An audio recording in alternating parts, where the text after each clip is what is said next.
आज देशाची परिस्थिती काय आहे? आमच्याकडे कोणी आम्हाला भोंगा दाखवतोय, भोंगा कोणी आम्हाला हनुमान चालीसा म्हणून दाखवतोय. हनुमान चालीसा आम्हाला येते भोंगे आम्हाला ऐकलेत का? आम्ही ऐकलेत ना. आता आमच्या पोरांच्या हातात भोंगे दगड नको, आमच्या पोरांच्या हातामध्ये आम्हाला पुस्तकं द्यावी लागतील. आणि पुस्तकं द्यायचं काम जर पोरांच्या हातात कोणी करत असेल तर संभाजी ब्रिगेड आणि गोर सेनेच्या माध्यमातून चालू आहे. त्याचा मला अभिमान आहे. समजलं पाहिजे ना इतिहास. झालं मी सांगत नाही. 70 वर्षापूर्वी कवी प्रदीप लिहून गेले काय? आज सलामत कोई न घर है, सबको लुट जाने का डर है. हमने अपने वतन को देखा, आदमी के पतन को देखा.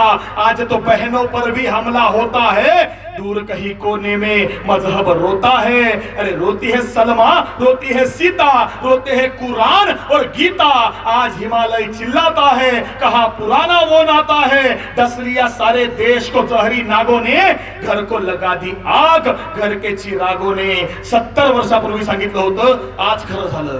सातत्यानं होतंय काय? आमच्याकडे मुद्दा नसला का सुरू होतं काय? हिंदू मुसलमान, हिंदू मुसलमान. लक्षात ठेवा, या देशातला हिंदू जेवढा आपला आहे ना तेवढाच मुसलमान सुद्धा आपला आहे, बौद्ध सुद्धा आपला आहे. या देशात हिंदू मुस्लिम शीख आपण सगळे भाऊ आहोत. हे आहे.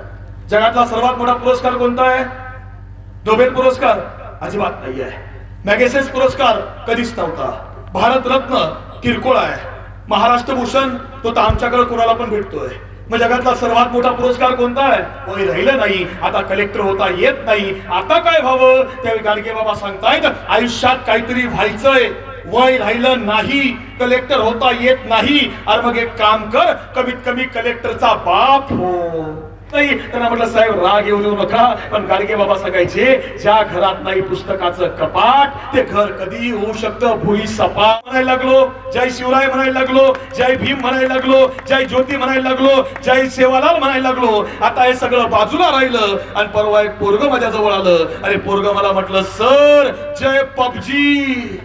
तासाच्या पिक्चर मध्ये, 3 तासाच्या पिक्चर मध्ये खोट्या हाणामाऱ्या करणाऱ्या हिरोला बघून आम्हाला त्यांच्यासारखं व्हावंसं वाटतं. अरे पण खरे हिरो कोण हे जर का मला तुम्ही विचारलं तर एका वाक्यात उत्तर माझं असं आहे की खरे हिरो तेच काय की 5000 वर्षाची गुलामी एका जन्मामध्ये कुठलीही हाणामारी हिंसा न करता एका लेखणीच्या आधारावर त्यांनी मिटवून दाखवली. हे जगाच्या इतिहासातले पहिले आणि खरे हिरो म्हणजे विश्वरत्न डॉक्टर बाबासाहेब आंबेडकर आहेत.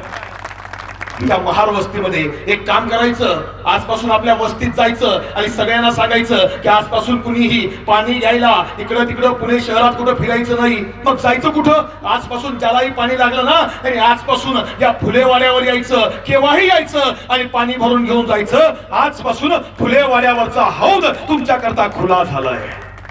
भारताच्या इतिहासामधली पाण्याची पहिली क्रांती ही महात्मा ज्योतिराव फुले यांनी पुण्यामध्ये केली. 2000 साली राज्यघटनेच्या पुनर्लोकनाचा डाव पाटील साहेब मुंबईमध्ये काही मनुवाद्यांनी आखला आणि राठोड साहेब मुंबईमध्ये दंगल उसळली आहे. आणि दंगल उसळल्यानंतर मुंबई मधल्या घाटकोपर मधल्या रमाबाई आंबेडकर नगर परिसरामधल्या डॉक्टर बाबासाहेब आंबेडकरांच्या पुतळ्याला कुणीतरी समाजकंटकानं दगड मारला. आणि दुसऱ्या दिवशी त्याच भागामधल्या छत्रपती शिवाजी महाराजांच्या पुतळ्याची मोडतोड करण्यात आली. अरे पण रणांगणावर पडलेलं कुराण, शत्रूच्या छावणीमध्ये सन्मानाने पाठवणारे शिवराय आणि मनुस्मृती जाळून राज्यघटना लिहिणारे भीमराय हे आमच्या करता एकच आहेत. हे सांगायचं कोणी? हे सांगायचं काम या एकंबाच्या मातीमधली आमची तरुण टीम करते. याचा मला सर्वस्वाला अभिमान आहे. अरे ओबीसी करता आणि हिंदू कोडबिला करता बाबासाहेब आंबेडकरांनी मंत्रिपदाला लात मारली. आज परिस्थिती अशी आहे, मंत्र्याला लात मारली तरी पद सोडणार नाही. बाबासाहेबांनी या माती त्या माणसांकरता राजीनामा दिला. किती लोकांपर्यंत आलं?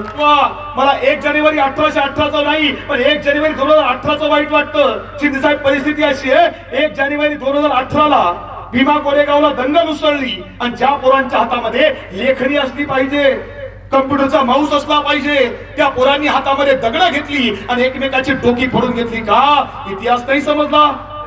जगात सर्वात जास्त पुतळे असणारा जगातला एकमेव महापुरुष म्हणजे डॉक्टर बाबासाहेब आंबेडकर आहेत. पण माझा प्रश्न तुम्हाला एवढा आहे की बाबासाहेब आंबेडकरांचे जगात सर्वात जास्त पुतळे आहेत, पण बाबासाहेबांचा जगातला पहिला पुतळा कोणी उभा केला? मी सांगत नाही. 70 वर्षापूर्वी कवी प्रदीप लिहून गेले काय? आज सलामत कोई न घर है, सबको लुट जाने का डर है. हमने अपने वतन को देखा, आदमी के पतन को देखा. आज तो बहनों पर भी हमला होता है. दूर कहीं कोने में मजहब रोता है। अरे रोती है सलमा, रोती है सीता, रोते हैं कुरान और गीता। आज हिमालय चिल्लाता है, कहा पुराना वो नाता है। डस लिया सारे देश को जहरी नागों ने, घर को लगा दी आग घर के चिरागों ने। तुम्हाला आणि मला वाटतं तेच आणीबाणीच्या काळामध्ये दुष्यंत कुमार नावाच्या कवीला वाटत होतं। तो लिहितो काय, हो गई है पीर पर्वत सी पिघलनी चाहिए, हो गई है पीर पर्वत सी पिघलनी चाहिए, इस हिमालय से कोई गंगा निकलनी चाहिए। आज ये दीवार पर्दों की तरह हिलने लगी, शर्त है कि ये बुनियाद हिलनी चाहिए। हर शहर, हर नगर, हर गली, हर गांव में हाथ लहराते हुए हर लाश चलनी चाहिए। सिर्फ हंगामा खड़ा करना हमारा मकसद नहीं, हमारी कोशिश यह है कि यह सूरत बदलनी चाहिए। अरे मेरे सीने में नहीं तो तेरे सीने में सही, मेरे सीने में नहीं तो तेरे सीने में सही। हो कहीं भी आग लेकिन आग जलनी चाहिए, हो कहीं भी आग लेकिन आग जलनी चाहिए। आणि तीच आग तुमच्या काजा पेटवण्याचं काम या जे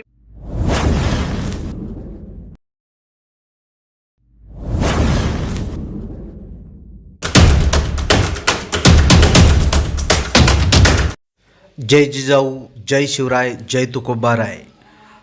संभाजी ब्रिगेड आणि गोरसेना यांच्या संयुक्त विद्यमानाने एकंबा या नगरीमध्ये बिदर जिल्ह्यातील औराद तालुक्यातील एकंबा या छोट्या गावामध्ये संभाजी ब्रिगेड आणि गोरसेना यांच्या संयुक्त विद्यमानाने या ठिकाणी हा कार्यक्रम आयोजित करण्यात आला आहे।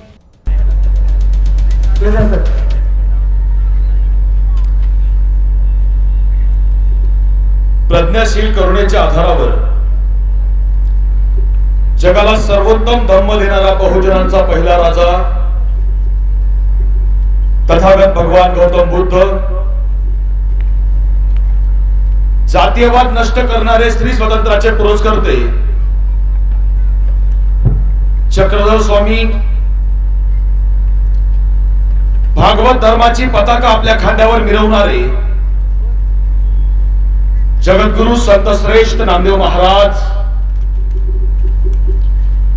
विंचू देव्हाऱ्यावरी आला देवपूजा न वळे त्याला, तेथे पैजाराचे काम अधमाशी तो अधम, असं म्हणत क्रांतीची विजया मातीमध्ये रुजवणारे जगद्गुरु संत श्रेष्ठ तुकोबाराय। गांडू भरवे रन चढ़े मर्दों के बेहाल, पतिव्रता भूकी मरे और पेड़े खाए छिनाल, या शब्दात आपली क्रांती जगासमोर मांडणारे महात्मा कबीर। अनुभव मंडपाच्या माध्यमातून या मातीमधल्या जातीपातीच्या भिंती उद्ध्वस्त व्हाव्या याकरता खऱ्या अर्थाने त्यांनी लिंगायत धर्माची स्थापना केली। ते जगज्योती महात्मा बसवेश्वर मानवतावादाचा विचार खऱ्या अर्थाने या मातीला, भारताच्या मातीला देणारे संत सेवालाल महाराज, अहत तंजावर तहत पेशावर अवघा मुलूक आपला, असं म्हणत ज्या पित्याने आपल्या पुत्राच्या काळजाला साथ घातली आणि महाराष्ट्राच्या मराठमोळ्या मातीमध्ये स्वराज्य उभं करून दाखवलं, ते स्वराज्य संकल्पक शहाजी राजे भोसले। आजही ज्या युगपुरुषाचं नाव ऐकल्यावर आमच्या घराघरातल्या आईला असं वाटतं की असा पोर माझ्या पोटी जन्माला यायला हवा, असा जगाच्या इतिहासातला सर्वोत्तम पुत्र छत्रपती शिवाजी महाराज। ज्या राजपुत्राचं नाव ऐकल्यावर आमच्या तरुणांच्या नसानसामधलं रक्त खवळून उठतं आणि ज्या राजाने आपल्या जगण्यामधून दाखवून दिलं की आम्ही चुकून मुंगीच्या वाटेला सुद्धा जात नाही, पण आमच्या वाटेला जर कोणी आलं तर आम्ही सिंहाचे दात मोजायला सुद्धा घाबरत नाही, हे दाखवून देणारा सर्वोत्तम राजा छत्रपती संभाजी महाराज। पुण्यामध्ये येऊन शनिवारवाडा बांधणाऱ्या नादान पेशव्यांना गरजणारे की तट मातीचे नाही तर छातीचे करायचे असतात, आणि छातीचे तट करायची हिंमत या मातीमध्ये कुणा ऐऱ्या गैऱ्यामध्ये नाही, ती त्या बहुजन समाजामध्ये आहे, हे ठणकावून सांगणारे लोकराजा राजर्षी छत्रपती शाहू महाराज। विद्ये विना मती गेली, मती विना नीती गेली, नीती विना गती गेली, गती विना वित्त गेले आणि वित्ता विना शूद्र खचले. आणि हे सगळे अनर्थ एका अविद्येने केले. या शब्दात विद्येचं महत्व जगासमोर मांडणारे राष्ट्रपिता महात्मा ज्योतिराव फुले.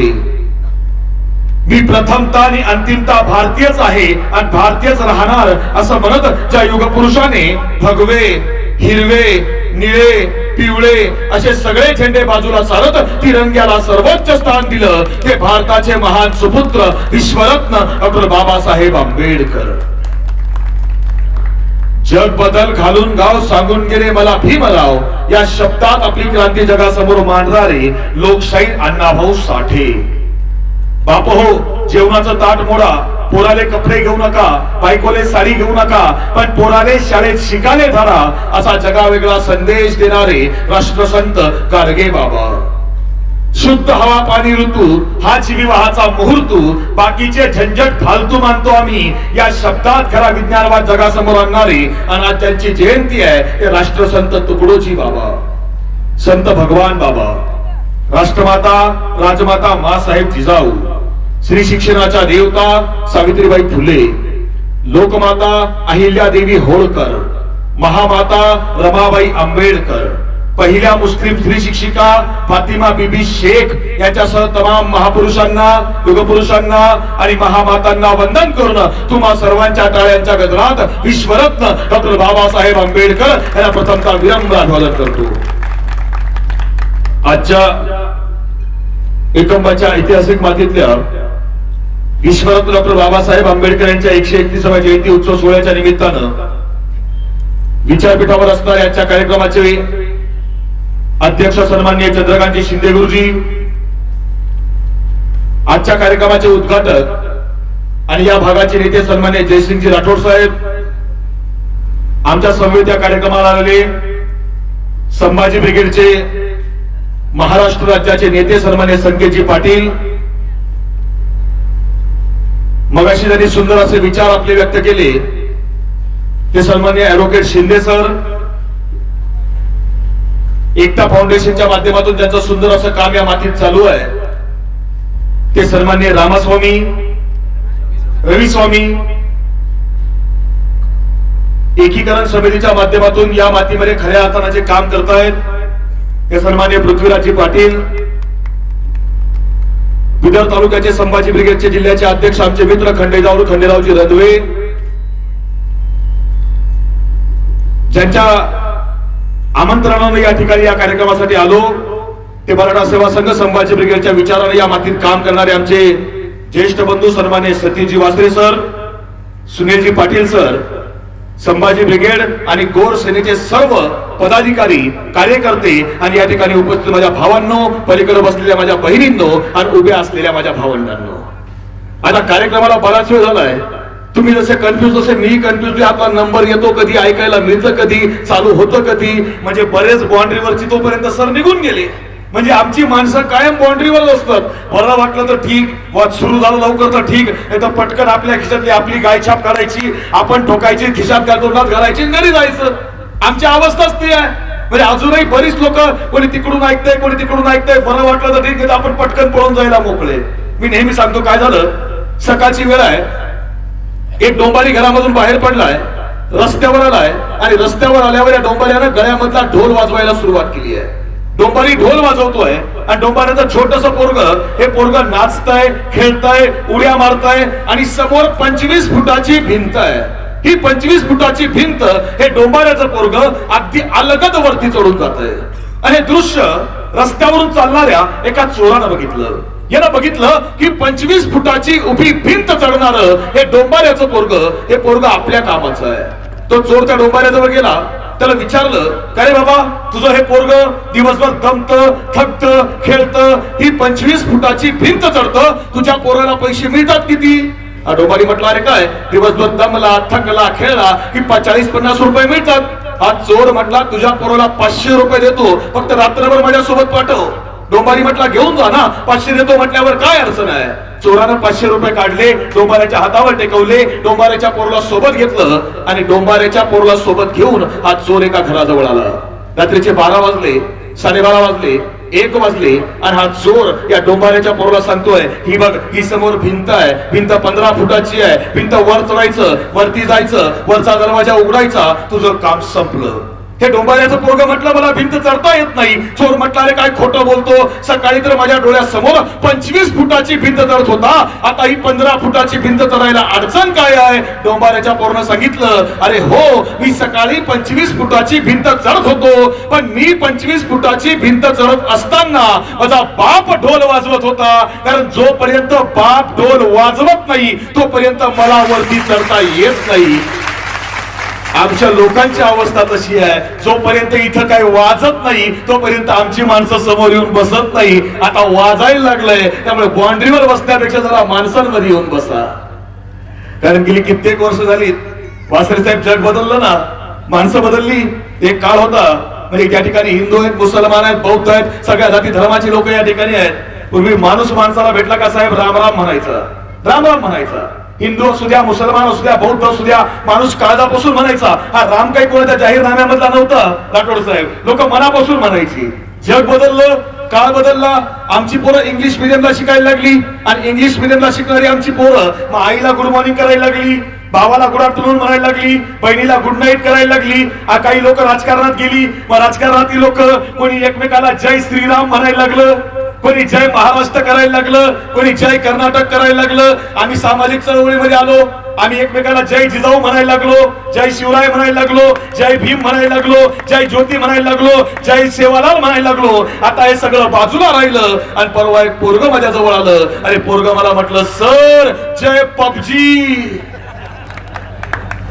म्हणजे आमचा प्रवास कुठपर्यंत जाऊन पोहोचला हा विचार तुमच्या आमच्यापर्यंत आला का? जयंती का साजरी करायची आहे? अहो याच तुम्ही कर्नाटकची बाउंड्री लागते, इथून खाली गेला की टॉलिवूड नावाची इंडस्ट्री चालू होते. इथं तमाम तरुण वर्ग मोठ्या संख्येने उपस्थित आहे. आता मागच्या 2 महिन्यापूर्वी एक पिक्चर आला होता, त्या पिक्चरचं नाव होतं काय, पुष्पा.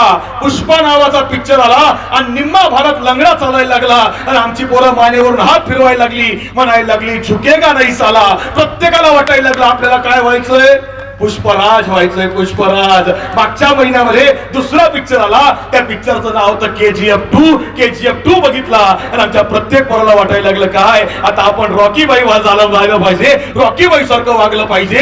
माझा प्रश्न एवढा आहे, 3 तासाच्या पिक्चर मध्ये खोट्या हाणामाऱ्या करणाऱ्या हिरोला बघून आम्हाला त्यांच्यासारखं व्हावंसं वाटतं. अरे पण खरे हिरो कोण हे जर का मला तुम्ही विचारलं तर एका वाक्यात उत्तर माझं असं आहे की खरे हिरो तेच काय की 5000 वर्षाची गुलामी एका जन्मामध्ये कुठलीही हाणामारी हिंसा न करता एका लेखणीच्या आधारावर त्यांनी मिटवून दाखवली. ते जगाच्या इतिहासातले पहिले आणि खरे हिरो म्हणजे विश्वरत्न डॉक्टर बाबासाहेब आंबेडकर आहेत. विचार पोहोचला पाहिजे आमच्यापर्यंत. बाबासाहेब आलेत का? बाबासाहेबांचा विचार आम्हाला पोहोचला का?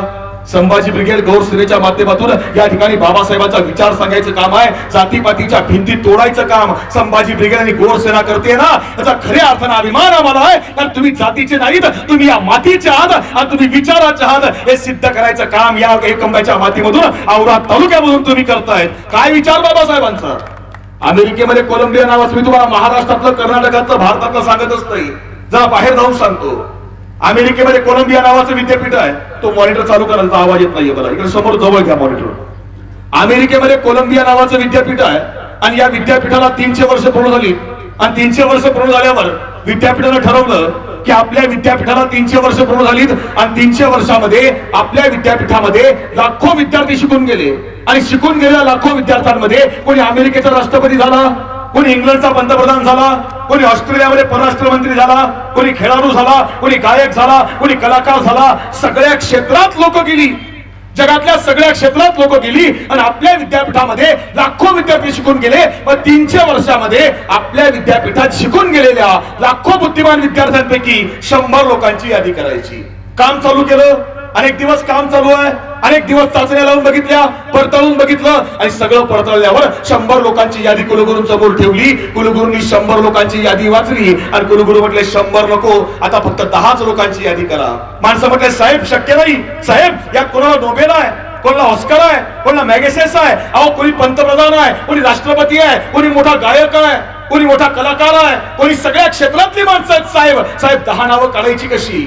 कुलगुरू म्हटले अजिबात नाही, काम करावंच लागेल. पुन्हा काम चालू झालं. अनेक दिवस काम चालू आहे. चाचण्या लावल्या, पडताळून बघितलं, सगळे निकष लावून बघितले आणि 10 लोकांची यादी कुलगुरूंसमोर ठेवली. कुलगुरूंनी यादी वाचली आणि कुलगुरू म्हटले 10 नको, आता एकच नाव करा. माणसं म्हटली साहेब अजिबात शक्य नाही. अहो कोणाला डबल नोबेल आहे, कोणाला डबल मॅगेसेस आहे, अहो आंतरराष्ट्रीय कीर्तीची लोक आहेत सगळी, एक नाव करायचं कसं? कुलगुरू म्हटले अजिबात नाही, काम करावंच लागेल. आणि बॉस इज ऑलवेज राईट. काम पुन्हा चालू झालं. अनेक चाचण्या लावल्या, अनेक कठोर निर्बंध लावले, अनेक निकष लावून बघितले आणि सगळे लावल्यावर कुलगुरूंसमोर यादी ठेवली, नाव ठेवलं. कुलगुरूंनी पत्रकार परिषद घेतली आणि कोलंबिया विद्यापीठाचे कुलगुरू पत्रकार परिषद घेत आहेत आणि या परिषदेमध्ये कुलगुरू सांगतायत की आमच्या विद्यापीठाला 300 वर्ष पूर्ण झालीत आणि 300 वर्षामध्ये आमच्या विद्यापीठामध्ये लाखो विद्यार्थी शिकून गेले आणि शिकून गेलेल्या लाखो विद्यार्थ्यांमधला सर्वात बुद्धिमान विद्यार्थी हा एकच होता आणि त्या विद्यार्थ्याचं नाव होतं डॉक्टर बाबासाहेब आंबेडकर.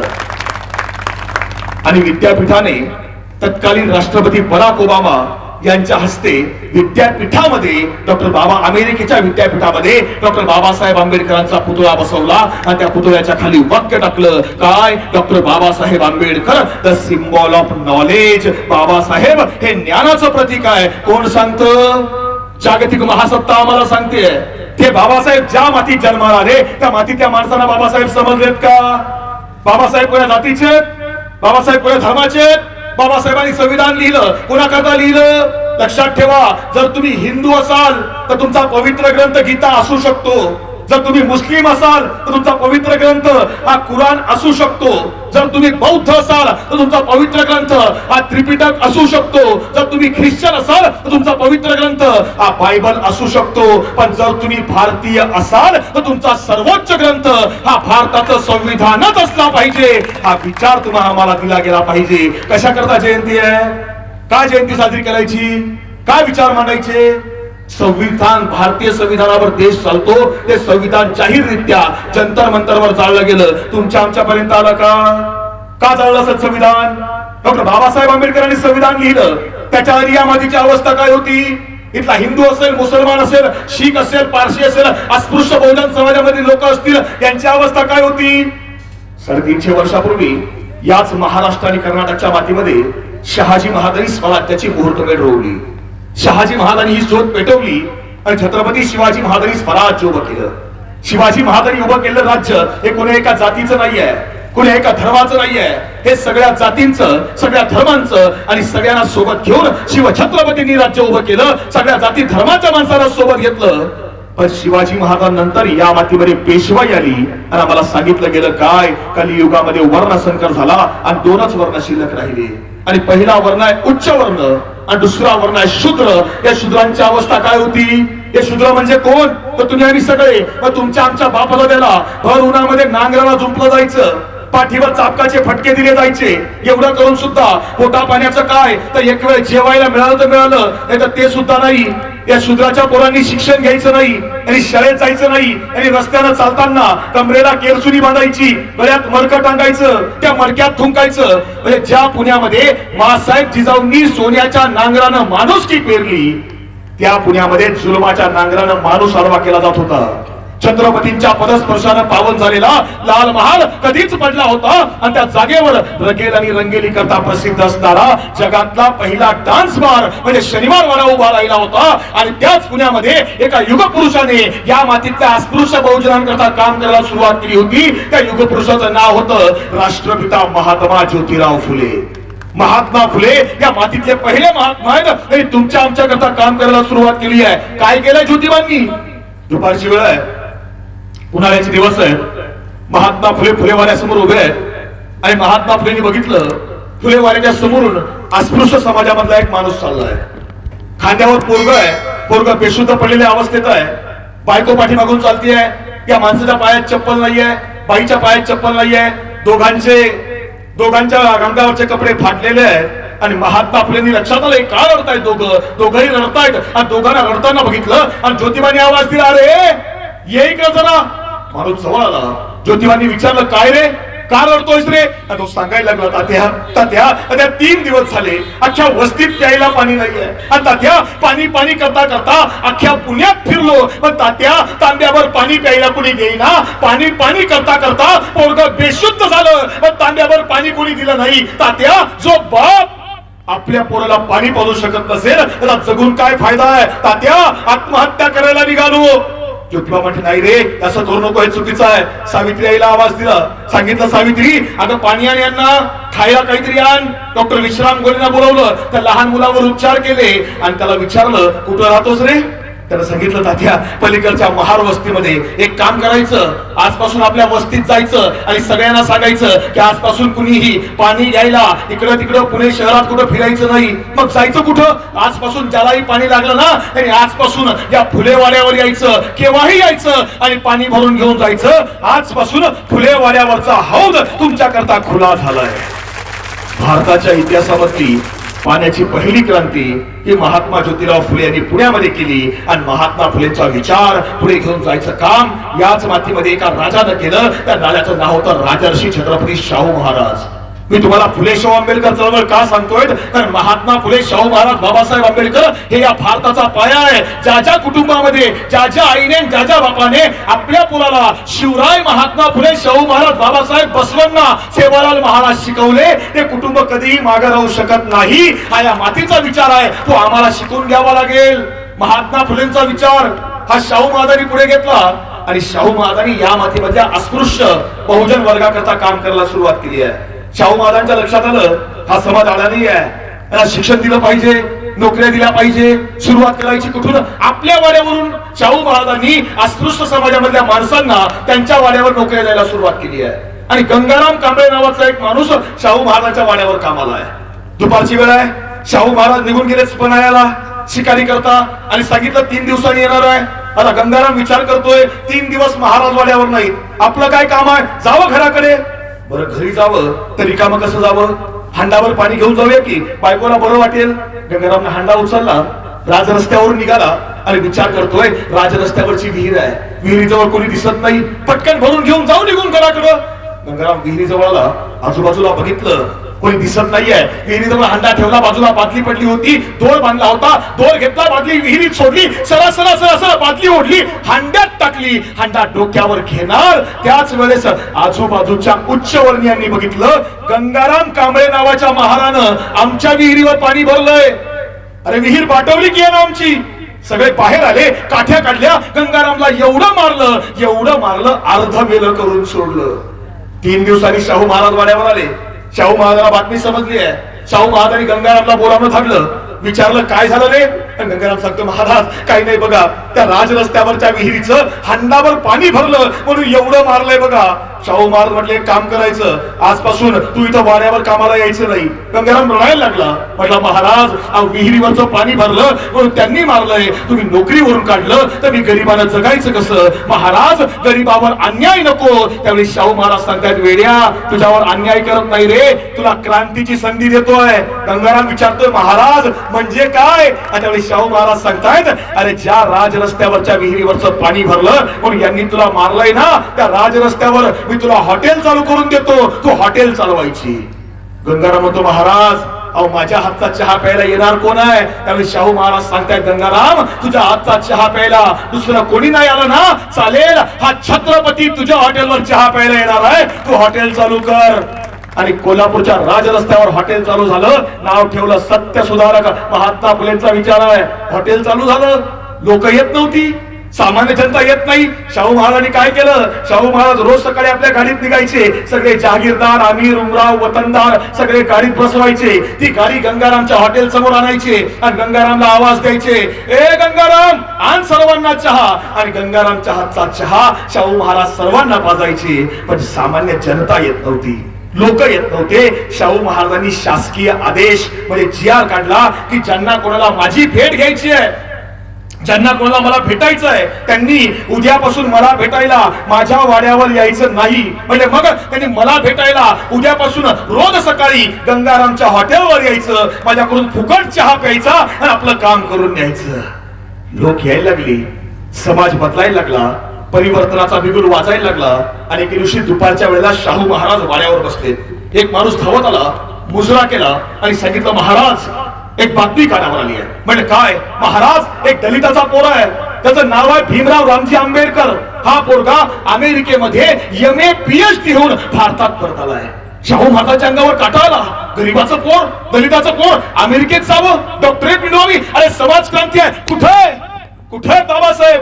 मला भेटायचं त्या बाबासाहेबांना. पण तो माणूस सांगतो, महाराज ते बाबासाहेब इथं कोल्हापुरात नाही, पुण्यात नाही, ते लांब मुंबईला असतात. शाहू महाराज म्हटले, मुंबईला ना, पाठवा माणसं मुंबईत. 2 माणसं शाहू महाराजांनी मुंबईमध्ये पाठवली आहे. ही माणसं की मुंबई फिरतायत, पण बाबासाहेबांचा पत्ता त्या माणसांना सापडला नाही. माणसं नाराज झाली, निराश झाली, परत आली आणि शाहू महाराज सांगितलं, महाराज अख्खी मुंबई फिरलो बघा, पण बाबासाहेबांचा पत्ता काही कुठं सापडलाच नाही. महाराज म्हटले, ठीक आहे, तुम्हाला नाही सापडला ना, उद्या मी जातो. आणि शाहू महाराज मुंबईत आले, मुंबई फिरायला सुरुवात केली आहे आणि अख्ख्या मुंबईत बाबासाहेबांना शोधतायत. आणि बाबासाहेब त्या काळामध्ये मुंबईतल्या परळ भागामधल्या सिमेंटच्या चाळीत राहत आहेत. आणि दत्तोबा पवार नावाच्या आमच्या एका समाज बांधवाने बाबासाहेबांचा पत्ता शाहू महाराजांना दिला आणि शाहू महाराज त्या परळ भागात जाऊन पोहोचले. सोबत सगळे अधिकारी आहे, लवाजमा आहे. शाहू महाराज रस्त्यानं चालतायत, आजूबाजूची लोक शाहू महाराजांजवळ येत आहेत, मुजरा करतायत आणि विचारतायत, महाराज अहो तुम्ही इकडं कुठं? अरे महाराज सांगतायत, अरे इथं डॉक्टर बाबासाहेब आंबेडकर कुठं राहतात? आता प्रत्येकाला प्रश्न पडलाय, कोल्हापूरचा राजा आहे, कोल्हापूरचा छत्रपती आहे, त्या राजानं एका दलिताच्या पोराला भेटायला यावं, यांच्यामध्ये नातं काय आहे? या दोघांमध्ये नातं काय? प्रत्येकाला प्रश्न पडलाय, पण कोणाला समजत नाही. आणि तोपर्यंत शाहू महाराज बाबासाहेब राहत असलेल्या त्या घरापर्यंत जाऊन पोहोचले. आणि त्याच वेळेस एक छोटस पोरग वरच्या मजल्यावर अभ्यास करत बसलेल्या बाबासाहेबांजवळ गेलं होतं आणि बाबासाहेबांना सांगत होतं, बाबासाहेब बाबासाहेब चला, तुम्हाला भेटायला कोल्हापूरचा राजा आलाय. बाबासाहेब म्हणतायत, कोल्हापूरचे राजे शाहू महाराज आणि मला भेटायला हे कसं शक्य आहे? आणि तसा खालून आवाज आला, ओ भीमराव, अहो या की खाली, आम्ही आलोय भेटायला. आणि शाहू महाराजांचा आवाज ऐकला. बाबासाहेब खाली धावत आले आणि समोर बघितले राजर्षी छत्रपती शाहू महाराज. शाहू महाराजांचं कर्तृत्व बाबासाहेबांना माहित होतं. बाबासाहेब सरदिशी शाहू महाराजांजवळ धावले.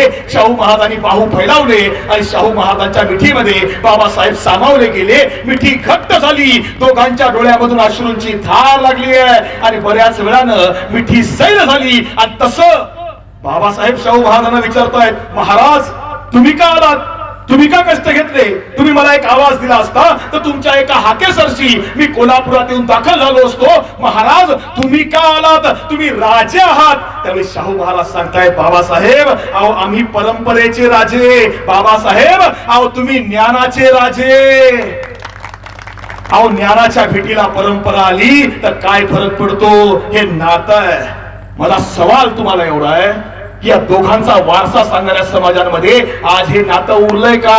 ते नातं उभं करायचं काम संभाजी ब्रिगेड आणि गोरसेनेच्या माध्यमातून या मातीत सुरू आहे हे मी अभिमानाने नमूद करतो. काय झालं? 2000 साली राज्यघटनेच्या पुनर्लोकनाचा डाव पाटील साहेब मुंबईमध्ये काही मनुवाद्यांनी आखला आणि राठोड साहेब मुंबईमध्ये दंगल उसळली आहे. आणि दंगल उसळल्यानंतर मुंबई मधल्या घाटकोपर मधल्या रमाबाई आंबेडकर नगर परिसरामधल्या डॉक्टर बाबासाहेब आंबेडकरांच्या पुतळ्याला कुणीतरी समाजकंटकानं दगड मारला. आणि दुसऱ्या दिवशी त्याच भागामधल्या छत्रपती शिवाजी महाराजांच्या पुतळ्याची मोडतोड करण्यात आली. अरे पण रणांगणावर पडलेलं कुराण, शत्रूच्या छावणीमध्ये सन्मानाने पाठवणारे शिवराय आणि मनुस्मृती जाळून राज्यघटना लिहिणारे भीमराय हे आमच्या करता एकच आहेत हे सांगायचं कोणी? हे सांगायचं काम या एकंबाच्या मातीमधली आमची तरुण टीम करते. याचा मला सर्वस्वाला अभिमान आहे. मांडावं लागेल, सांगावं लागेल. डॉक्टर बाबासाहेब आंबेडकरांनी राज्यघटना लिहिली आहे देशाची. मला प्रश्न तुम्हाला एवढा आहे, मगाशी शिंदे सर सांगत होते राज्यघटना तुमची आमची आहे. आज परिस्थिती सतीश सर अशी आहे. माझं पुण्यामध्ये व्याख्यान होतं. पुण्यामध्ये राष्ट्रसेवा समूहाच्या माध्यमातून संविधान जागृती यात्रा काढली. या यात्रेमध्ये संविधानावर बोलत होतो. हजारो लोक ऐकतायत. व्याख्यान संपल्यावर एक तरुण पोरग माझ्याजवळ आलं आणि पोरग मला सांगतंय, सर तुम्ही संविधानावर खूप चांगलं बोलले, संविधान खूप चांगलं सांगितलं, पण सर हे जर संविधान आहे तर राज्यघटना म्हणजे काय असते? म्हणजे राज्यघटना आणि संविधान हे एकच आहे या देशातल्या नागरिकांपर्यंत अजून पोहोचलं नाही. का आली वेळ? डॉक्टर बाबासाहेब आंबेडकरांनी संविधान लिहिलं, कुण्या जातीकरता लिहिलं का? कुण्या धर्माकरता लिहिलं का? डॉक्टर बाबासाहेब आंबेडकर संविधान लिहितायत आणि त्यावेळी संविधान सभेमध्ये पी.व्ही. कामत नावाचे ग्रहस्थ आहेत. हे ग्रहस्थ बाबासाहेबांना सांगतायत, बाबासाहेब हा देश हिंदू आहे, तुम्ही राज्यघटना लिहितायत ना, तुम्ही राज्यघटनेची सुरुवात ही ओम नमः शिवाय नावाने केली पाहिजे. बाबासाहेब काहीच बोलले नाहीत. हजरत मोहम्मद अन्सारी नावाचे मुस्लिम ग्रहस्थ आहेत, ते बाबासाहेबांना सांगतात, बाबासाहेब तुम्ही राज्यघटना लिहितायत, बाबासाहेब राज्यघटनेची सुरुवात जर तुम्ही अल्लाच्या नावाने केली तर खूप चांगलं होईल. बाबासाहेब काहीच बोलले नाहीत. बौद्ध धर्मामधली काही लोक बाबासाहेबांना भेटायला गेली आणि बाबासाहेबांना सांगितलं, बाबासाहेब तुम्ही राज्यघटना लिहितायत आणि राज्यघटनेची सुरुवात जर तुम्ही बुद्धाच्या नावाने केली तर खूप बरं होईल. बाबासाहेब काहीच बोलले नाहीत. आणि या विषयावर ज्यावेळी बाबासाहेब आंबेडकर संविधान सभेमध्ये बोलायला उभे राहिले त्यावेळी बाबासाहेब आंबेडकर सांगतायत की मी लिहित असणारी राज्यघटना ही कुण्या एका जातीची नाहीये, कुण्या एका धर्माची नाहीये, ही राज्यघटना समस्त भारतीयांची आहे आणि म्हणून या राज्यघटनेची सुरुवात ही भारतीयांच्या नावाने होणार. वाचून बघा, राज्यघटनेची सुरुवात आहे काय, आम्ही भारताचे लोक, आम्ही भारताचे लोक. कलम क्रमांक 1 देशाचं नाव निश्चित केलं, भारत, दॅट इज इंडिया. पुन्हा नावात बदल होऊ शकत नाही. चंद्र सूर्य असेपर्यंत या देशाचं नावच बदलू शकत नाही अशी व्यवस्था बाबासाहेबांनी उभी केली. कलम क्रमांक 2, 3 नवीन राज्यांची निर्मिती केली. कलम क्रमांक 13 समानतेचा अधिकार दिला, अभिव्यक्ती स्वतंत्र, बालमजुरी थांबवली, वेठबिगारी संपवली, मला बोलायचा तुम्हाला ऐकायचा, यजमानांना बसायचा, लिहायचा, वाचायचा, अभिव्यक्ती स्वातंत्र्याचा अधिकार दिला. प्राथमिक शिक्षण सक्तीचं केलं, देवा धर्माच्या नावावर लुटीला तुरुंगवास दिला, देशात कुठेही व्यापार करायचा अधिकार दिला. आणि कलम क्रमांक 341 एससीला आरक्षण दिलं. कलम क्रमांक 342 एसटीला आरक्षण दिलं. आणि एससी आणि एसटीच्या आधी कलम क्रमांक 340 ओबीसीला आरक्षण दिलं. किती ओबीसीला समजलं, किती ओबीसीला समजलं. बाबासाहेब आंबेडकरांनी आपल्याला आरक्षण दिलं होतं, हे आतापर्यंत या ओबीसी बांधवांपर्यंत आलंच नाही. सांगावं लागेल, मांडावं लागेल. मगाशी वासरे सर सांगताना सांगून गेले, आज देशाची परिस्थिती काय आहे. आमच्याकडे कोणी आम्हाला भोंगा दाखवतोय, भोंगा. तुम्ही आम्हाला हनुमान चालीसा म्हणून दाखवतोय. हनुमान चालीसा आम्हाला येते भोंगे आम्हाला ऐकलेत का, आम्ही ऐकलेत ना. आता आमच्या पोरांच्या हातात भोंगे दगड नको, आमच्या पोरांच्या हातामध्ये आम्हाला पुस्तकं द्यावी लागतील. आणि पुस्तकं द्यायचं काम जर पोरांच्या हातात कोणी करत असेल तर संभाजी ब्रिगेड आणि गोरसेनेच्या माध्यमातून चालू आहे, त्याचा मला अभिमान आहे. समजलं पाहिजे ना, इतिहास आला पाहिजे ना मुलांपर्यंत. काय झालं होतं या देशामध्ये, बाबरी मशीद मारून टाकली, त्याला संदर्भ काय आहे, संदर्भ डॉक्टर बाबासाहेब आंबेडकरांचा आहे. काय झालं, बाबासाहेब आंबेडकरांनी कलम क्रमांक 341 नुसार एससीला आरक्षण दिलं, कलम क्रमांक 342 नुसार एसटीला आरक्षण दिलं आणि कलम क्रमांक 340 नुसार ओबीसींना आरक्षण दिलं. एससी आणि एसटीचं आरक्षण मंजूर झालं, पण ओबीसी कोण है, ये ओबीसी आप कहां से लेके आए अशी चर्चा चालू झाली आहे. आणि ओबीसींना न्याय, या ओबीसी मध्ये मराठा समाजाचा समावेश आहे. पंजाबराव देशमुखांनी विदर्भातल्या सगळ्या मराठ्यांना ओबीसी करून घेतलाय, मराठ्यांचा समावेश आहे. मुस्लिम समाजामधल्या जाती या ओबीसी मध्ये आहेत, इथे माळी आहे, बंजारा आहे, अनेक समाजाची लोक या ओबीसी मध्ये आहेत. आणि बाबासाहेबांच्या लक्षात यांना न्याय दिला पाहिजे. कलम क्रमांक 340 नुसार बाबासाहेबांनी मागितलं, न्याय दिला गेला नाही. आणि त्याच काळात बाबासाहेबांनी हिंदू कोड बिलाची मागणी केली. काय होतं हिंदू कोड बिल, काय होतं, आम्ही फक्त नाव घेतो. हिंदू कोड बिल एवढंच होतं की तुम्हाला मुलगा आणि मुलगी असेल ना तर दोघांना समान न्याय दिला पाहिजे. जेवढा मुलाचा वाटा संपत्तीमध्ये आहे तेवढाच मुलीचा वाटा आहे. मुलाला जर घटस्फोट मागायचा अधिकार आहे तोच मुलीला सुद्धा घटस्फोट मागायचा अधिकार आहे. साधे सरळ मागण्या आहेत. पण हे दोघही बिल म्हणजे हिंदू कोड बिल आणि ओबीसी आरक्षणाचा मुद्दा मान्य झाला नाही. म्हणून बाबासाहेब आंबेडकरांनी कायदा मंत्रिपदाचा राजीनामा दिला, कायदा मंत्रिपदाचा. अरे ओबीसी करता आणि हिंदू कोडबिला करता बाबासाहेब आंबेडकरांनी मंत्रिपदाला लात मारली. आज परिस्थिती अशी आहे, मंत्र्याला लात मारली तरी पद सोडणार नाही. बाबासाहेबांनी या माती त्या माणसांकरता राजीनामा दिला. किती लोकांपर्यंत आलं. पण बाबासाहेबांचा राजीनामा हा लोकसभेमध्ये वाचू दिला गेला नाही. आणि त्यानंतर पंजाबराव देशमुख असतील, आर्यल चंद्रापुरी असतील, हे लोक आरक्षणाची मागणी करायला लागले. ओबीसी आरक्षणाचं काय झालं विचारायला लागले. आणि त्यावेळी पंडित जवाहरलाल नेहरू यांनी एक आयोग नेमला. त्या आयोगाचं नाव आहे कालेलकर आयोग. आता काकासाहेब कालेलकर हे पुण्यातले खासदार, खास सदाशिव पेठेतले. त्यांनी काय केलं, आयोगाचं काम केलं. त्यांनी 2 पत्र तयार केली. पहिल्या पत्रामध्ये असं लिहिलं की या देशातल्या ओबीसी वर्गाला आरक्षण दिलं गेलं पाहिजे, त्यांची आज परिस्थिती वाईट आहे. आणि दुसरं पत्र असं लिहिलं की त्यांना आरक्षण द्यावं, या मताशी मी सहमत नाही, मी अध्यक्ष आहे म्हणून माझं मत आहे की यांना आरक्षण देऊ नये.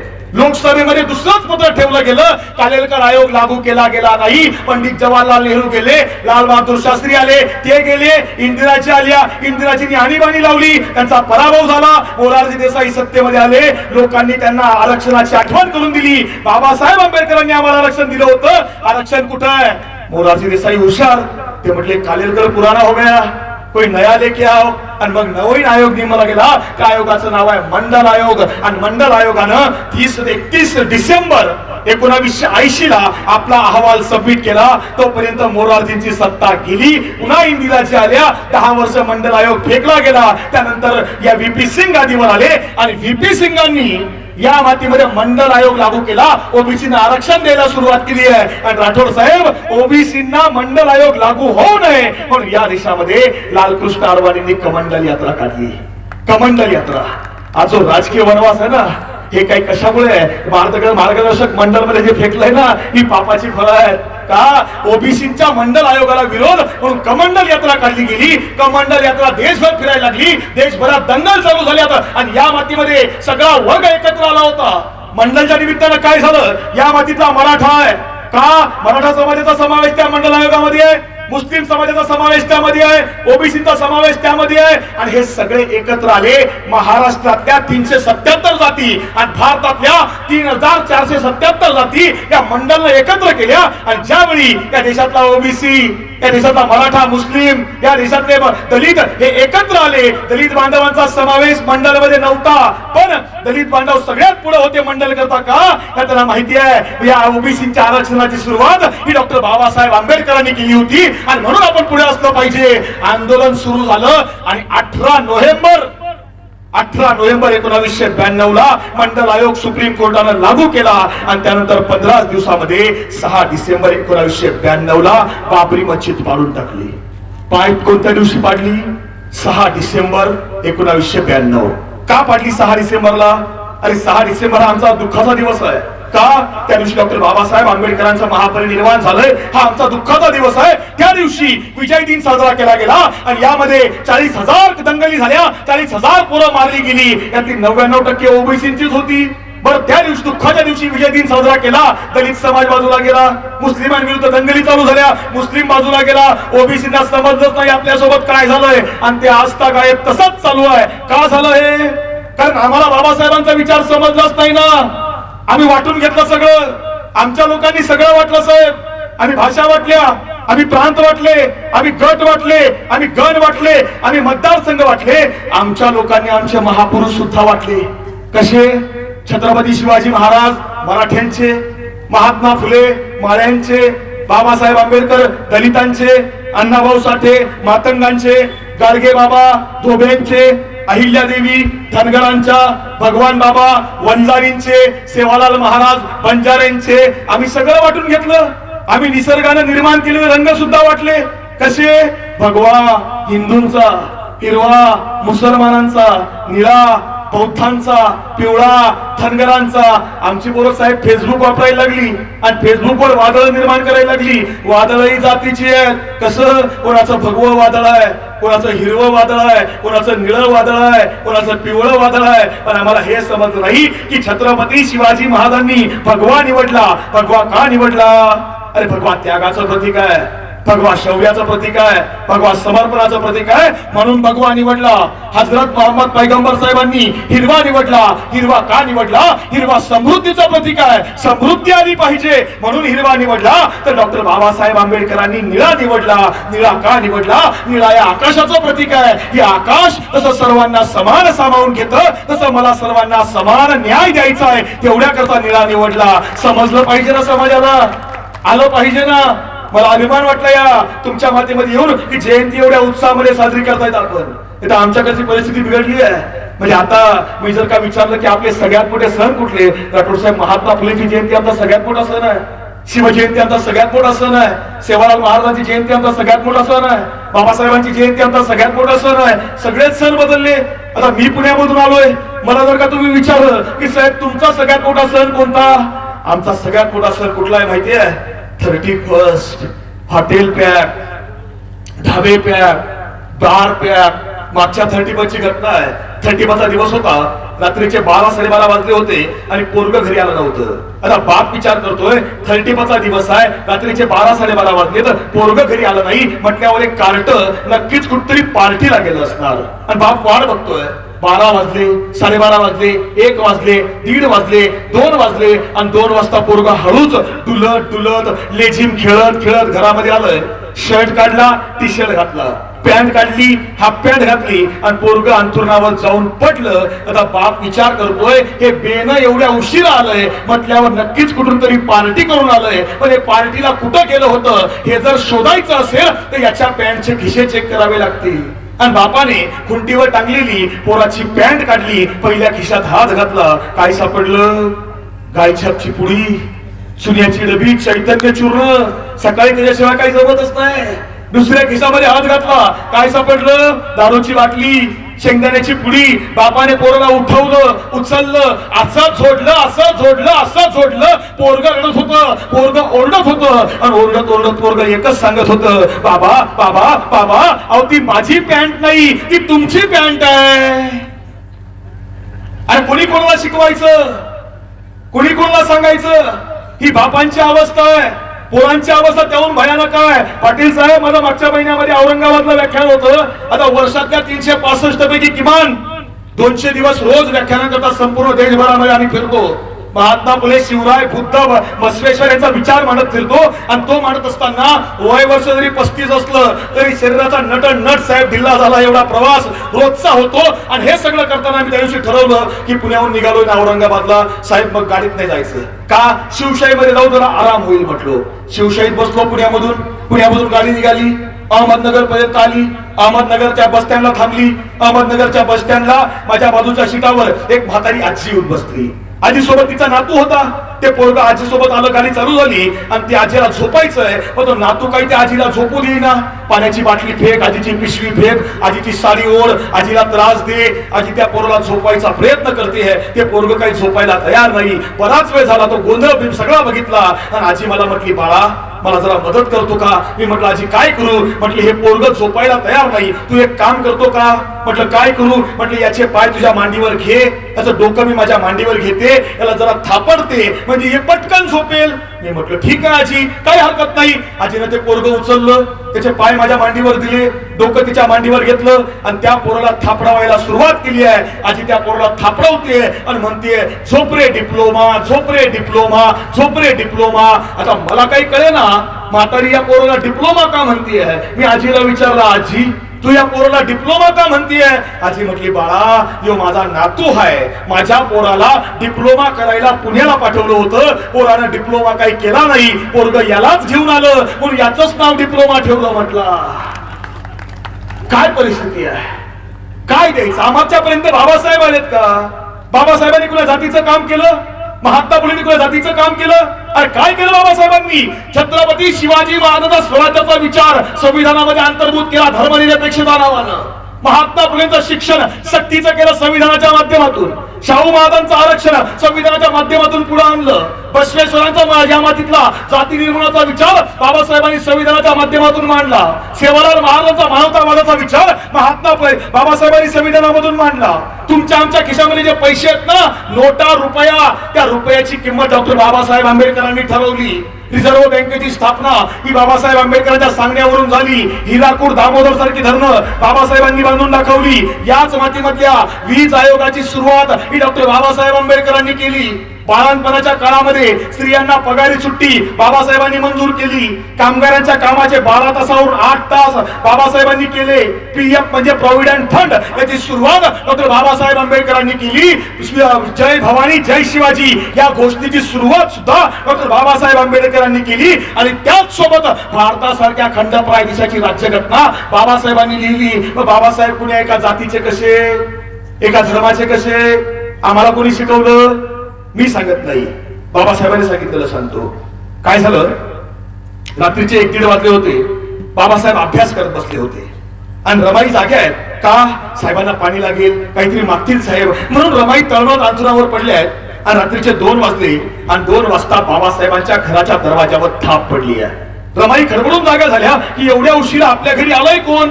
रमाईने दरवाजा उघडला आणि बाहेर बघितलं, एक म्हातारी स्त्री दरवाजामध्ये उभी आहे. 70-72 वय असेल. रमाईंनी विचारलं, ताई कोण आहात तुम्ही आणि एवढ्या उशिरा आमच्या घरी का आलायत. आणि त्यावेळी रमाईना ही स्त्री सांगते, ताई हे डॉक्टर बाबासाहेब आंबेडकरांचं घर आहे का. रमाई म्हणता, हो हे बाबासाहेबांचं घर आहे, बोला ना काय काम आहे. आणि त्यावेळी ही स्त्री सांगते, ताई मला बाबासाहेबांना भेटायचं आहे. रमाई म्हटल्या, अहो मी बाबासाहेबांची बायको आहे, काय काम आहे मला सांगा. ही स्त्री म्हणते, नाही मला बाबासाहेबांनाच भेटायचंय, तुम्ही बाबासाहेबांना बोलवा. हा गोंधळ बराच वेळ चालला आणि बाबासाहेबांनी हा आवाज ऐकला. बाबासाहेब बाहेर आले आणि बाबासाहेबांनी या स्त्रीला विचारलं, आई कोण आहात तुम्ही, एवढ्या उशिरा घरी का आलात. आणि त्यावेळी या स्त्रीनं सांगितलं, बाबासाहेब माझा नवरा आजारी आहे. बाबासाहेब नवऱ्याला सरकारी दवाखान्यामध्ये नेलं आणि डॉक्टर सांगतोय ओळखीचं कोणीतरी बोलवून आणा, कोणाची तरी चिठ्ठी आणा, तर उपचार सुरू होतील, तोपर्यंत उपचार सुरू होणार नाहीत. आणि त्यावेळी स्त्री सांगतेय, बाबासाहेब अहो आमच्यासारख्या गोरगरिबाला तुमच्याशिवाय आहे कोण. बाबासाहेब तुम्ही माझ्यासोबत दवाखान्यात चालता का. भारतीय राज्यघटनेचा हा महान शिल्पकार रात्री 2 वाजता त्या म्हाताऱ्या स्त्री सोबत दवाखान्यात जायला निघाला. बाबासाहेबांनी त्या स्त्रीचा हात धरला, तिला सांगितलं आई चला. आणि त्या स्त्रीचा हात धरून बाबासाहेब दवाखान्यामध्ये आले. डॉक्टरांना बोलवलं, उपचार चालू करायला लावले, उपचार सुरू करून घेतले. आणि उपचार सुरू झाल्यावरती बाबासाहेब घरी यायला निघाले. घरी यायला बाबासाहेबांना पहाटेचे 4 वाजले. आणि 4 वाजता रमाई दरवाजातच उभ्या होत्या, दरवाजामध्येच. आणि दरवाजामध्ये आल्याच रमाईंनी बाबासाहेबांना विचारलं, बाबासाहेब तुम्हाला एक विचारू का. म्हटले काय. बाबासाहेब अहो त्या स्त्रीचा नवरा आजारी होता म्हणून त्या स्त्रीच्या नवऱ्याला तुम्ही डॉक्टर कडे घेऊन गेलात. बाबासाहेब तुम्ही पण डॉक्टर आहात, मग तुम्ही त्या स्त्रीच्या नवऱ्यावर उपचार का नाही केले. बाबासाहेब हसायला लागले. बाबासाहेब म्हटले, रामू तुला समजणार नाही. रमाबाई म्हटल्या, का समजणार नाही, समजावून सांगा की मला. आणि बाबासाहेब म्हणतात, रामू अगं मी माणसांचा डॉक्टर नाही, मी पुस्तकांचा डॉक्टर आहे. रमाई हसायला लागल्या. म्हटलं, बाबासाहेब अहो पुस्तकं कुठं आजारी पडतात का. बाबासाहेब म्हटले, रमा अगं एक वेळ माणूस आजारी पडला तर तो दुरुस्त होऊ शकतो, पण पुस्तकं आजारी पडली तर अख्खा समाज रसातळाला जातो. आमच्या भारतामध्ये तेच झालं. साहेब इथं पुस्तकं आजारी पाडली गेली आणि आमचा खरा इतिहास आम्हाला समजून दिला गेला नाही. म्हणजे एका बौद्ध भिक्खूचं शिर कापून आणल्यावर 100 मोहरा दिल्या जातील ही घोषणा कोणी केली. महात्मा चार्वाकाला जिवंत कोणी जाळलं, बळीला पतळामध्ये कोणी काढलं, शंभुकाचा शिरच्छेद कोणाच्या सांगण्यावरून झाला, एकलव्याचा अंगठा कोणी कापला, जगद्गुरु तुकोबारायाची गाथा इंद्रायणीमध्ये कुणी बुडवली, तुकोबारायाला सदैव वैकुंठाला कुणी पाठवलं, शिवाजी महाराजांचा राज्याभिषेक कोणी नाकारला, शिवाजी महाराजांवरती विषप्रयोग कोणी केला, संभाजी महाराजांवरती विषप्रयोग कोणी केला, महात्मा फुलेंच्या घरावर हल्ला कोणी केला, शाहू महाराजांच्या मुलीच्या लग्नावर बॉम्ब टाकायचा प्रयत्न कोणी केला, डॉक्टर बाबासाहेब आंबेडकरांची आयुष्यभर बदनामी कोणी केली, अण्णाभाऊ साठेंचं कुटुंब रस्त्यावर कोणी आणलं, वस्ताद लहुजी मांग यांचा इतिहास कोणी लपवला, उमाजी नाईकाला कलंकित कोणी केलं, कलबुर्गींची हत्या कोणी केली, दाभोळकरांना कोणी मारलं, पानसरेंना कोणी संपवलं, गौरी लंकेश्वर गोळ्या कोणी झाडल्या.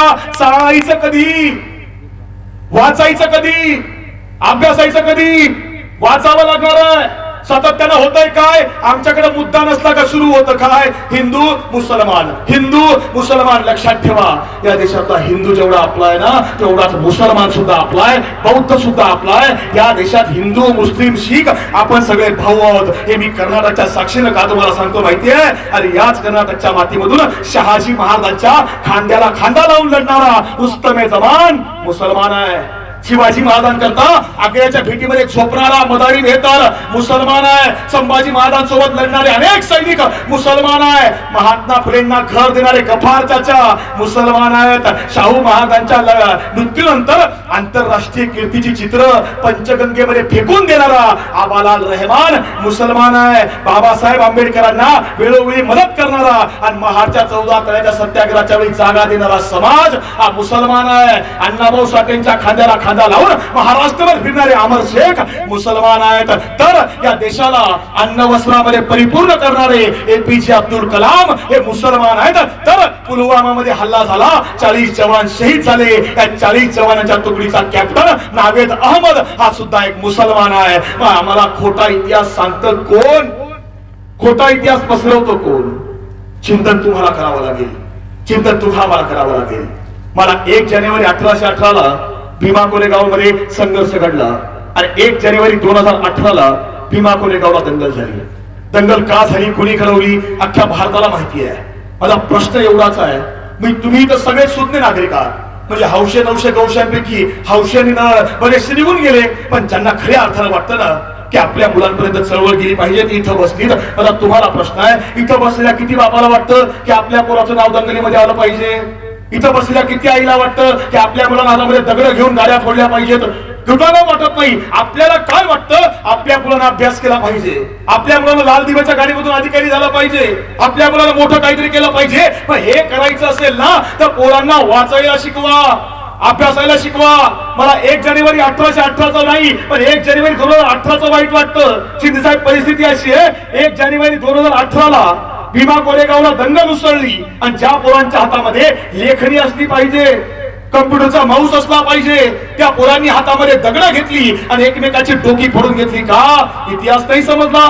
लोकशाहीर अमर शेख धर्मानं मुसलमान आहेत, पण अमर शेख म्हणतात काय, अण्णाभाऊ साठे माझे भाऊ आहेत. अण्णाभाऊ साठे जातीनं मातंग आहेत, पण अण्णाभाऊ साठे म्हणतात काय, डॉक्टर बाबासाहेब आंबेडकर माझे गुरु आहेत. बाबासाहेब आंबेडकर म्हणतात काय, राष्ट्रपिता महात्मा ज्योतिराव फुले हे माझे गुरु आहेत. आणि महात्मा फुले म्हणतायत छत्रपती शिवाजी महाराज हे माझं दैवत आहे. आणि शिवाजी महाराज सांगतायत राष्ट्रमाता मासाहेब जिजाऊ ह्या माझ्या गुरु आहेत. आणि ही आमची विचारधारा आहे, ही आमची परंपरा आहे. माळी समाजामध्ये जन्माला आलेले महात्मा फुले, या महात्मा फुले यांनी शिवचरित्रावरचं जगातलं पहिलं पुस्तक लिहिलंय.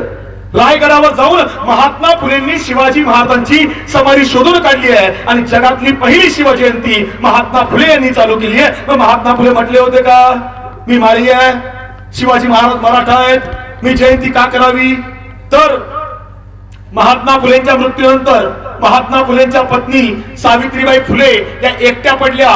त्यावेळी बडोद्यामधून महाराजा सयाजीराव गायकवाड यांनी सावित्रीबाई फुले यांना एक पत्र पाठवलंय आणि त्या पत्रामध्ये सयाजीराव गायकवाड लिहितात, सावित्रीताई, आज ज्योतिबा आपल्यामधून निघून गेलेत, पण त्याचा विचार जिवंत ठेवणं ही काळाची गरज आहे. मी तुमचा भाऊ आहे, मी तुम्हाला काहीही कमी पडू देणार नाही. आणि महात्मा फुलेंच्या मृत्यूनंतर महाराजा सयाजीराव गायकवाड यांनी सावित्रीबाई फुले यांना त्या काळामध्ये 100 रुपये प्रति महिना, म्हणजे आजच्या काळामध्ये 1 लाख रुपये प्रति महिना एवढी पेन्शन चालू केली. मग सयाजीराव म्हटले होते का मी मराठा आहे, सावित्रीबाई माळी आहेत?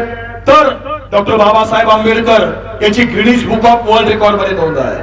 काय की बाबासाहेब आंबेडकर हे जगातले एकमेव असे नेते आहेत की बाबासाहेबांचे जगात सर्वात जास्त पुतळे आहेत. जगात सर्वात जास्त पुतळे असणारा जगातला एकमेव महापुरुष म्हणजे डॉक्टर बाबासाहेब आंबेडकर आहेत. पण माझा प्रश्न तुम्हाला एवढा आहे की बाबासाहेब आंबेडकरांचे जगात सर्वात जास्त पुतळे आहेत, पण बाबासाहेबांचा जगातला पहिला पुतळा कोणी उभा केला? जगातला पहिला पुतळा, त्याचं उत्तर असं आहे की बाबासाहेब आंबेडकरांचे जगात सर्वात जास्त पुतळे आहेत, पण बाबासाहेबांचा जगातला पहिला पुतळा हा कोल्हापूरच्या बिंदू चौकात भाई माधवराव बागल या मराठा समाजामध्ये पुढाऱ्यानं उभा केला आणि सांगितलं बाबासाहेब आमचं दैवत आहे, ही आपल्या मातीची परंपरा आहे, हा आपल्या मातीचा विचार आहे, हा आपल्या मुलांना शिकवा. त्याकरता जयंती आहे, त्याकरता विचारधारा आहे. इथं याल, बसाल, ऐकाल, कुठून निघून जाल. साधं उदाहरण तुम्हाला सांगतो. काय परिस्थिती आहे आज? तुमच्या प्रत्येकाला वाटतं की आपल्या पोरानं मोठं झालं पाहिजे, प्रत्येकाला वाटतं आपल्या मुलानं काहीतरी केलं पाहिजे.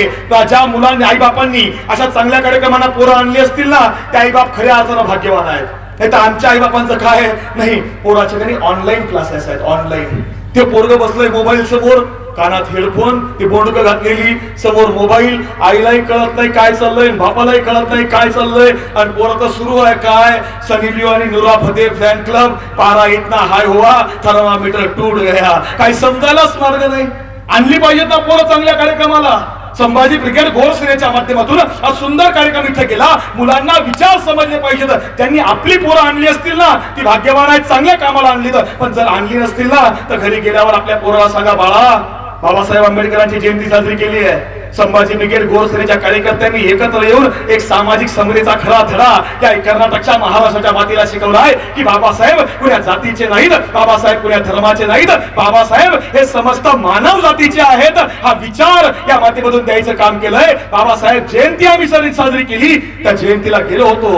बाळा आयुष्यात काही नाही केलंस ना चालेल, पण बाळा जगातला सर्वात मोठा पुरस्कार कमवायचा आहे. जगातला सर्वात मोठा पुरस्कार कोणता आहे? नोबेल पुरस्कार? अजिबात नाही आहे. मॅगसेस पुरस्कार कधीच नव्हता. भारतरत्न किरकोळ आहे, महाराष्ट्र भूषण तो तर आमच्याकडे कोणाला पण भेटतोय. मग जगातला सर्वात मोठा पुरस्कार कोणता आहे? जगातला सर्वात मोठा पुरस्कार एकच आहे की ज्यावेळी आमचं पोरग बक्षीस मिळवतं, ज्यावेळी आमचं पोरग यश मिळवतं, ज्यावेळी आमचं पोरग पहिल्या क्रमांकानं पास होतं, ज्यावेळी आमचं पोरग नोकरीला लागतं, घरी धावत येतं, आईच्या पाया पडतं, बापाच्या पाया पडतं आणि आईला सांगतं, आई मी वर्गात पहिला आलो, बाबा मला बक्षीस मिळालं, आई हा माझा पहिला पगार आहे. आणि त्यावेळी त्या आईच्या आणि बापाच्या डोळ्यामधून आनंदाचा जो अश्रू ओघळतो ना, तो जगातला सर्वात मोठा पुरस्कार आहे, सर्वात मोठा. आपल्या पोरांनी तो मिळवायला हवा, तो बाबासाहेबांनी मिळवला होता, महात्मा फुले शिवरायांनी मिळवला होता, तो आमच्या मुलांनी मिळवायला हवा. परिस्थिती अशी आहे, महात्मा फुलेंनी स्त्रियांकरता काम केलं, शिवरायांनी स्त्रियांचा सन्मान करायला शिकवलं, शाहू महाराजांनी या मातेमध्ये तोच आदर्श घालून दिला, डॉक्टर बाबासाहेब आंबेडकरांनी स्त्रियांना समान न्याय द्यायचा प्रयत्न केला. आज परिस्थिती अशी आहे, सतीश मी पुण्यामधून आलोय, माझ्या गाडीमध्ये कदाचित तुम्हाला पेपर सापडेल. 18 जानेवारी 2021 ची पुण्यामधली घटना आहे. पुण्यामध्ये जर कधी गेलात ना तर पुणे स्टेशन नावाचा परिसर आहे. या पुणे स्टेशनच्या समोरच्या बाजूला एक चौक आहे, त्या चौकाचं नाव आहे मालधक्का चौक. या चौकामध्ये सिग्नल आहे आणि सिग्नलला काही भिकारी बसलेले असतात, म्हणजे फुलं विकायची, फळं विकायची, तिथंच राहायचं, नवरा तिथं, बायको तिथं, त्यांचा संसार तिथं, घर तिथं, दार तिथं, सगळं तिथंच, राहणं खाणं सगळं तिथं. आणि त्याच सिग्नलला नवरा बायको आणि त्याची 3 वर्षाची मुलगी राहते. दिवसभर तिथं भीक मागावी, तिथंच खावं. आणि एके दिवशी दिवसभर भीक मागितली, रात्री जेवण केले असतील, झोपी गेले, नवरा झोपलाय, बायको झोपली आहे आणि बाजूला 3 वर्ष वयाची पोरगी झोपली आहे. आणि रात्री झोपेमध्ये 3 वर्ष वयाची पोरगी नकळत झोपेमध्ये चुकून त्या फुटपाथवरून खाली पडली आहे, रस्त्यावर येऊन झोपली आहे. आणि त्याच रस्त्यानं 18, 21, 22 वर्ष वयाचा एक तरुण मुलगा चालला होता. रात्रीचे 1:30 वाजले होते. त्याला ती रस्त्यात 3 वर्ष वयाची मुलगी खाली पडलेली बघितली.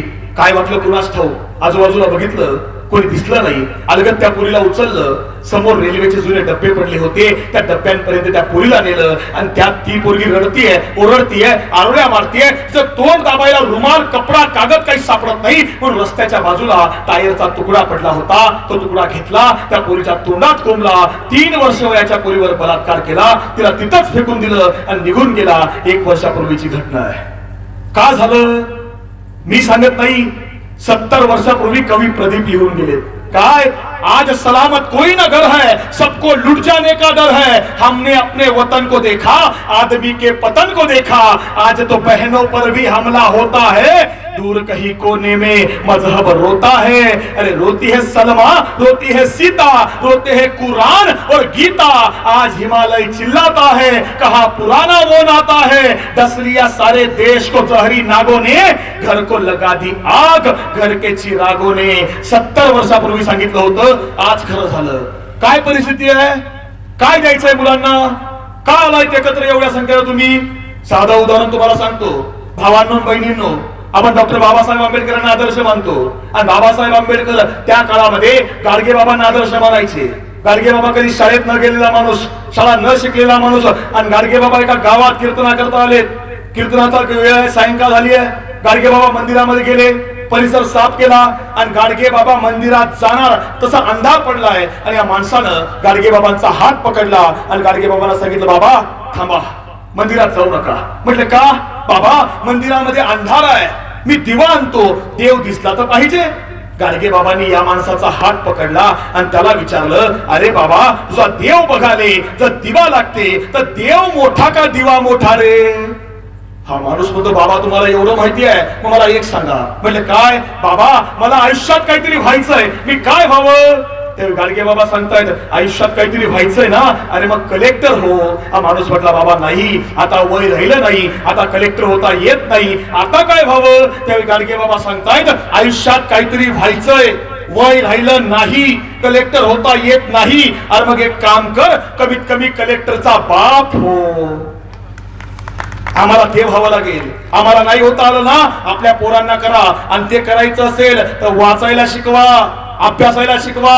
डॉक्टर बाबासाहेब आंबेडकरांचा फोटो या ठिकाणी लावलाय. आमच्या जगाच्या इतिहासामध्ये डॉक्टर बाबासाहेब आंबेडकर हे एकमेव असे व्यक्ती आहेत की तुम्ही आम्ही स्वतःला राहाय करता घर बांधतो, पण जगाच्या इतिहासामध्ये डॉक्टर बाबासाहेब आंबेडकर एकमेव अशी व्यक्ती आहेत की ज्या युगपुरुषानं स्वतःला राहायला नाही तर पुस्तकांकरता घर बांधलंय, पुस्तकांकरता. मुंबईला जाऊन बघा, राजगृह नावाचं घर आहे शिंदे साहेब, तुम्ही गेला असाल. त्या राजगृह घराची रचना अशी आहे की त्या राजगृह नावाच्या घरामध्ये त्या घराचा हॉल बाबासाहेबांनी इतका सुंदर बांधलाय, ऐश्वर्य संपन्न बांधलाय. सुंदर सोफे आहेत, झुंबर लावलेत, लाइटिंग सुंदर आहे, अनेक कलर वगैरे, अतिशय सुंदर हॉल, मोठा भव्य हॉल आहे. आणि त्याच्या समोरच्या बाजूला बाबासाहेब आंबेडकरांची खोली आहे. खोली अगदी साधी आहे, अगदी साधी. एका पत्रकारानं बाबासाहेबांना विचारलं, बाबासाहेब हॉल एवढा मोठा बांधला, एवढा सुंदर बांधला, आणि तुमची खोली एवढी साधी, असं का? त्यावेळी बाबासाहेब आंबेडकर सांगतायत, मी हा हॉल सुंदर एवढ्या करता बांधला की गाव खेड्यातले, देशभरातले माझे समाज बांधव मला इथं भेटायला येणार, मला भेटायला आले की हॉलमध्ये बसणार, हॉलची संपत्ती बघणार, हॉलचं ऐश्वर्य बघणार, आणि ते बघितल्यावर त्यांना वाटेल काय बाबासाहेब शिकले म्हणून बाबासाहेबांना हे सगळं उभं करता आलं. माझा समाज बांधव शिकणार, त्यांच्या पोरांना शिकवणार, आणि असं ऐश्वर्य उभं करणार, त्याकरता मी हॉल एवढा सुंदर बांधला. पत्रकारांना विचारलं, तुमची खोली छोटी का? त्यावेळी बाबासाहेब सांगतायत, माझी खोली छोटी एवढ्या करता बांधली की मी जर ऐश्वर्यामध्ये जगायला लागलो तर गाव खेड्यात भिंती छोट्याशा घरामध्ये छोट्या छोट्या चाळीमध्ये राहणाऱ्या माझ्या समाज बांधवांचा मला विसर पडेल, त्यांचा विसर मला पडू नये म्हणून माझी खोली साधी बांधली आहे. साधं सोपं सरळ जगातलं सर्वात मोठं तत्वज्ञान आहे. तुम्हाला आम्हाला आत्मसात करावं लागेल ना, वाचावं लागेल ना. सतीश सर, माझं परवा औरंगाबादला व्याख्यान होतं, आमची लोक इतकी विसरायला लागली, म्हणजे मला अभिमान तुमचा एवढ्या करता वाटला की ज्या ताकदीनं तुम्ही या एकंब्याच्या औरातच्या मातीमध्ये हा बाबासाहेब आंबेडकर जयंतीचा कार्यक्रम घेऊन दाखवला ना, बरीच बौद्ध समाजामध्ये मंडळी, तुम्ही जाणीवपूर्वक बोलतो, मी जे बोललोय त्या प्रत्येक गोष्टीला पुरावा आहे. बरीच बौद्ध समाजामध्ये मंडळी सुद्धा सर अशी आहेत की त्यांना पटकन जय भीम म्हणायला लाज वाटते. अधिकारी सुद्धा जे आहेत ना, अधिकारी लांबच्या लांब का सीव्ही रिपोर्ट खराब होऊ शकतो का, काय काही अडचण येईल का, काय अरे काय हरकत आहे? जय भीम म्हणणं म्हणजे जय भीम काही जातीवादक शब्द नाही आहे, जय भीम कुण्या एका समाजाचा शब्द नाहीये. जय भीमचा अर्थ असा आहे की अन्याय किती करणारा मजबूत असला तरी अन्यायाविरुद्ध एकट्यानं उभं राहायची ताकद आपल्यामध्ये आहे, याचा अर्थ आहे जय भीम. काय अर्थ म्हणाला? परवा औरंगाबादला कार्यक्रम होता, पाटील साहेब 7-8 हजार लोक कार्यक्रमाला. कार्यक्रम संपला आणि पाठीमागे एक अधिकारी बसले होते. मला कार्यक्रम संपल्यावर म्हटले, सर छान बोलला, पण आपलं घर आहे समोरच्या बाजूला, आपलं घर आहे, एकदा घरी चला चहा घ्या म्हटले. मी म्हटलं ठीक आहे साहेब, हरकत नाही, बोलवत आहे तर जायला काय हरकत आहे. त्याच्या घरी गेलो, खाली बघितलं पार्किंग, 4 मजल्याची बिल्डिंग, मोठा बंगला, खाली पार्किंग मध्ये 4-4-5-5 गाड्या लावलेल्या. वरच्या मजल्यावर नेलं, वरच्या मजल्यावर दिवाणखाना, त्याच्यावर मोठमोठं ते पोस्टर लावलेले, चित्र लावलेले, बुद्धाची मोठी मूर्ती ती समोरच्या बाजूला, सोफे लावलेले. मी म्हटलं साहेब वर बघितलं, पंखा दिसत नाही. म्हटले नाही पंखा नाहीच आपल्याकडं, सेंट्रल एसी बसवलाय म्हटलं, सगळीकडे गारच गार, पंख्याची गरजच ठेवली नाही. म्हटलं हा सोफा लय भारी आहे. म्हणजे सोफा आसामवरून मागवलाय. बुद्धाची मूर्ती ती बँकॉकला गेलो होतो म्हटलं, तिकडून आणली आहे. समोरचं चित्र दुबई मधून आणलंय. म्हटलं सगळं आपल्या बळावर केलंय. म्हटलं आपल्या बळावर. मनातल्या मनात म्हटलं दादा हे आपल्या बळावर नाही रे, माय बापाहून भीमाचे उपकार लय आहे रे.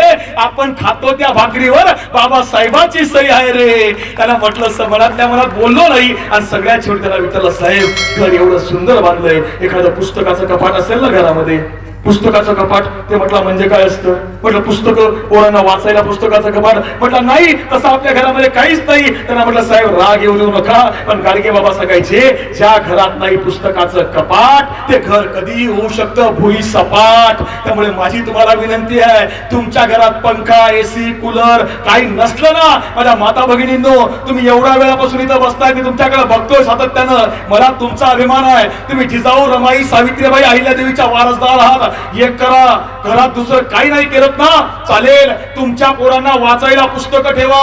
मोबाईल वापरून व्हॉट्सअप, फेसबुक, युट्यूब खेळून तुमचं पोरग मोठं होणार नाही. आमच्या घरामध्ये चॅनल गावात पॅनल किती आहेत यापेक्षा घरातले पॅनल वेगवेगळे झाले.